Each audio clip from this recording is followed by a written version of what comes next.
At yun na nga guys, so welcome back to our channel.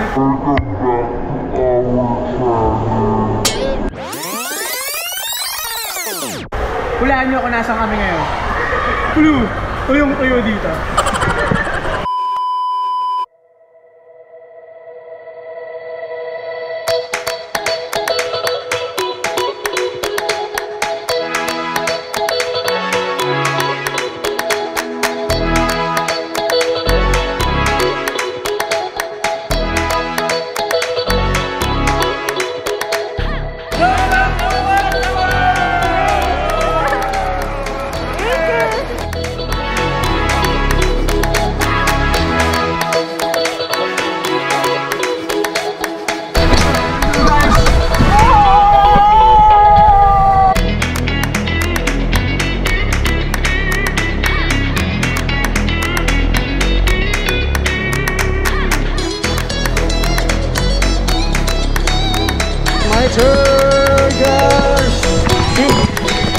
This is it, guys.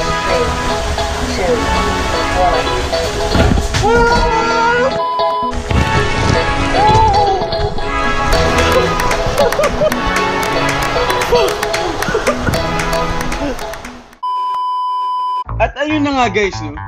Are you ready for a wet and wild adventure today? Because today, we are taking you to the newest and the first year-round all-weather seaside water park in Asia, the Waterworld Ocean Park. Did you guys know that Waterworld Ocean Park was first built in 1984? But it closed down at the year of 1999, and before, it was only open during the summertime and was only seasonal. But last September 21, 2021, Waterworld Ocean Park has reopened its doors and will be open all year round. Waterworld Ocean Park spans almost 700,000 square feet of land, and it is divided into 5 zones: the Splendid Reef, Torrential River, Thrill Valley, Adventure Coast, and the Hidden Village. It has a total of 27 indoor and outdoor attractions, which everyone can definitely enjoy.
So here at Treasure Reef, meron din silang binibenta yan, mga pang swimming na stuff.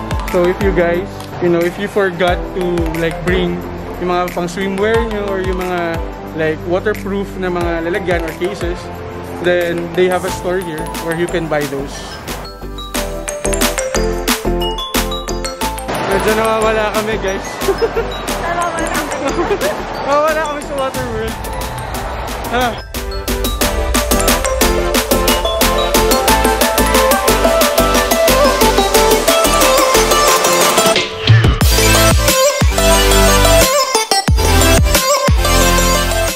So from here guys, you can see Ocean Park Hong Kong. Ito lang siya. Yan yung mine train, sarado na yan ngayon.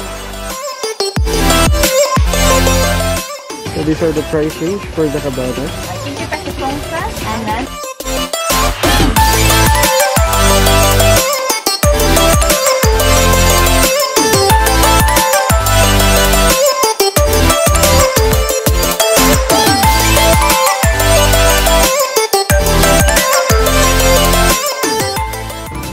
this is our cabana, 229. And here we go. So this is the Woodland Cabana. Meron sila beach bed here. Right? And then merong locker na nandun. And then meron ding, I think meron ding sockets dyan, diba? Oo. So may charger tayo dyan. Mag-charge.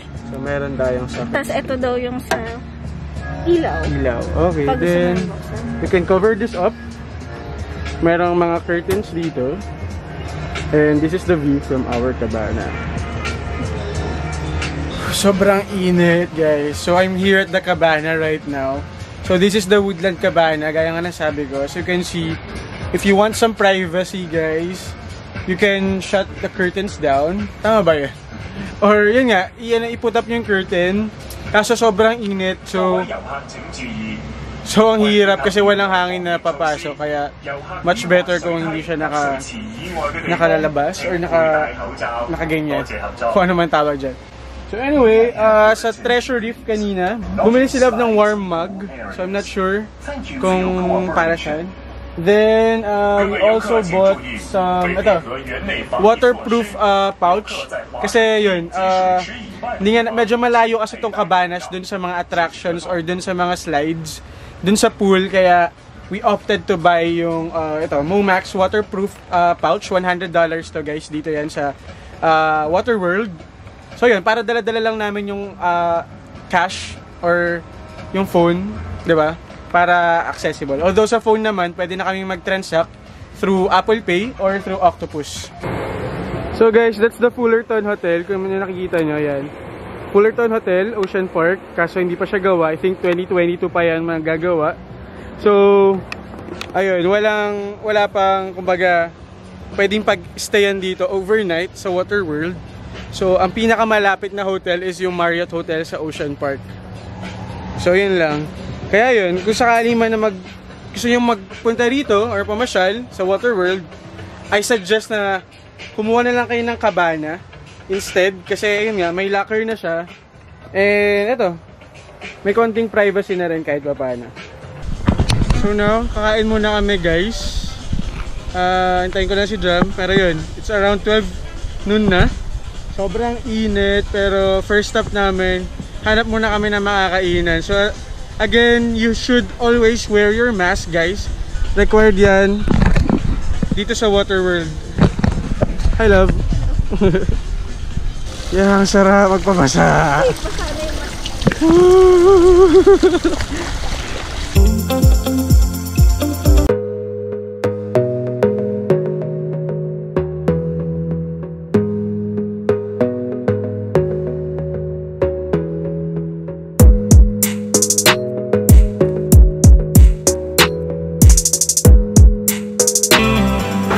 Ito yung Angus beef burger nila, guys. 84 HKD.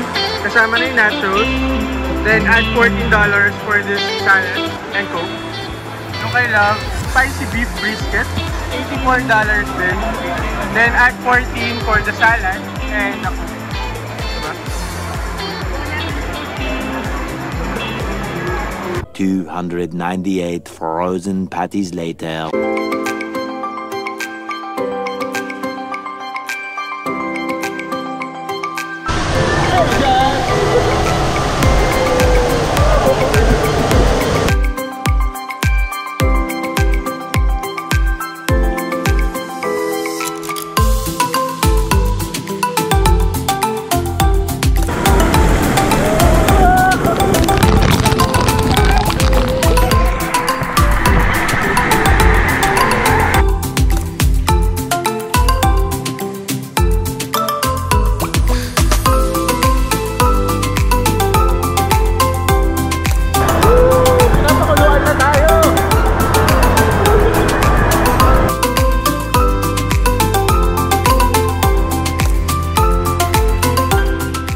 So ayan, nakasalbabida na kami, guys, kasi sobrang intense nitong gagawin namin, no?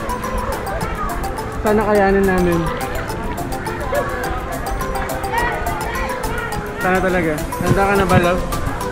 Ready ka na? Ready na. Let's do this.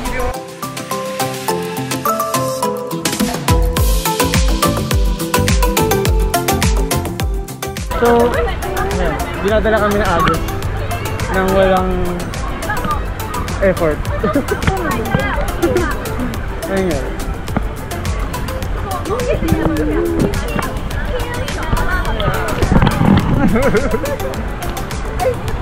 Kaya pala riptide. Oo nga, ba't ba kami nakamas? Ano ba to? Pauso. So, dinadala na kami ng Agos, guys. So you can see the ocean park here, guys. Yun yung hair racer nandun. Mine train, nasarado na. Pero yeah, that's the ocean park. Hello! Are you having fun yet? Sobrang saya, ang saya-saya.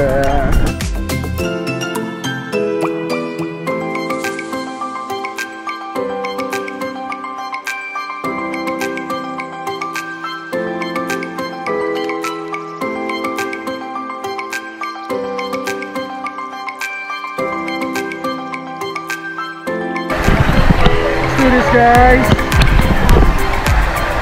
Ready, set. Oh my god.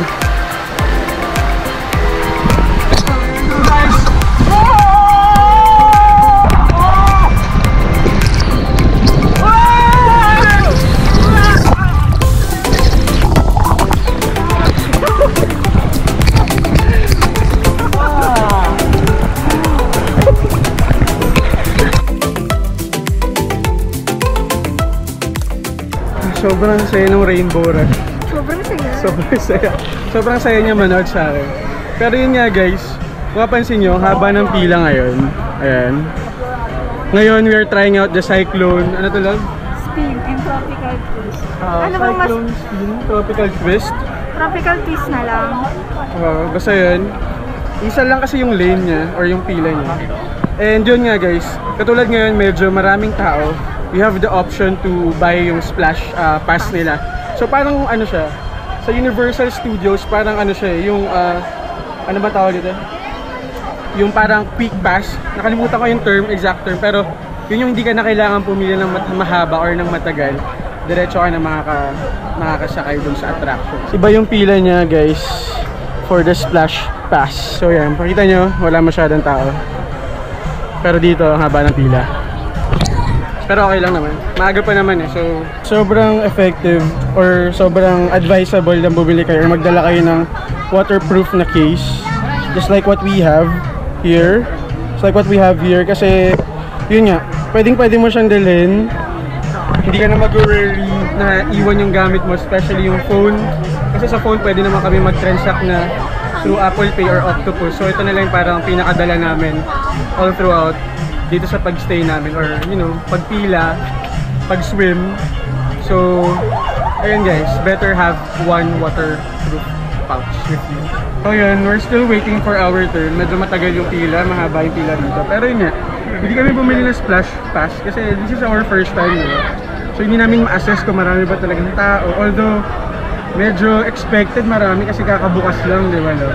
Tapos, day after the holiday pa, holiday kasi kahapon.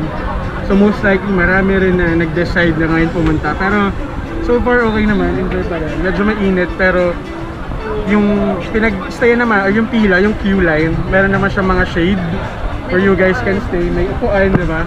So para doon sa mga hindi sumasakay tulad ng kasama ko. Taga-video lang. So Meron tayong upuan. may upuan kayo, guys.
grab some snacks.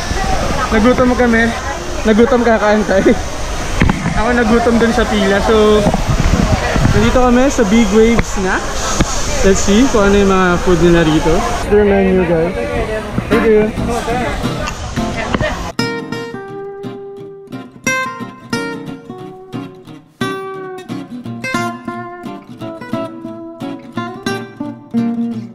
Here's our snacks. We have the fries. Wala sila yung springy fries, so normal fries lang to. This is $32. $32 to, guys. Itong chicken wings na sobrang kulit lang. Ang cute. $48 to, guys. Then we have the small and large Coke here. $17 and $20 respectively. Then dito kami nakaupo ngayon sa tapat ng wave pool nila. Hi, love. Kain muna kami and then back to the business later.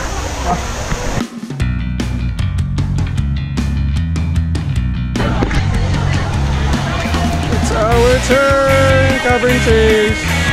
May kinakabahan. Love. Pero wala na.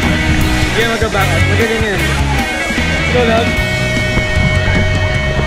Dito ka. Here. Yeah.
So yun guys, we're back here at our cabana.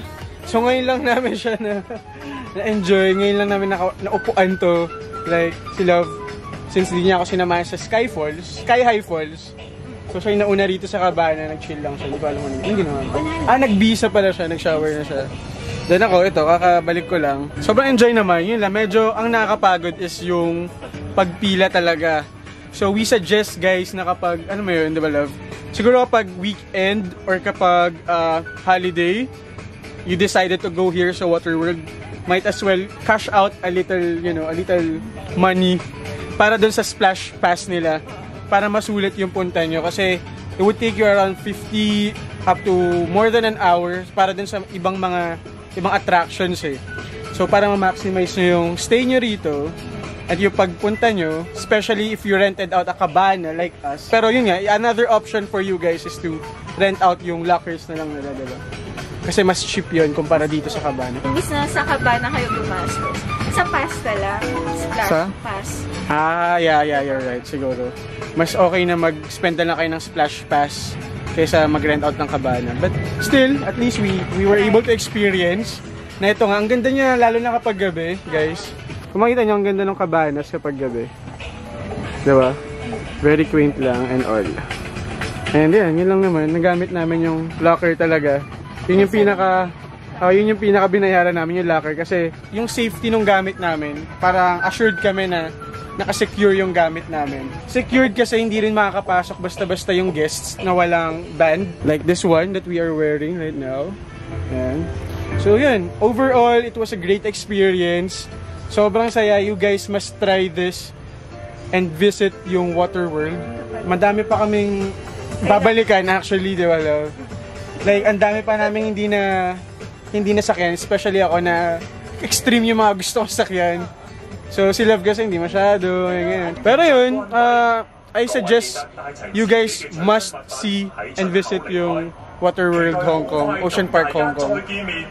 So, yung may announcement na hindi ko alam wala na. Magsasarado na. Ayan, close na.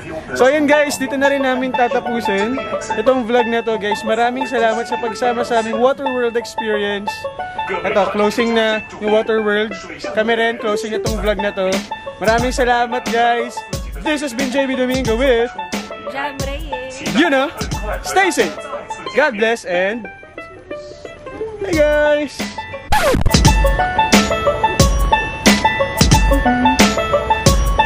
So parang kami na lang yung nandito, no? Kasi pati pag uwi, late ka din. Kami magsasara nito guys. Ayan. Binayaran namin tong Waterworld.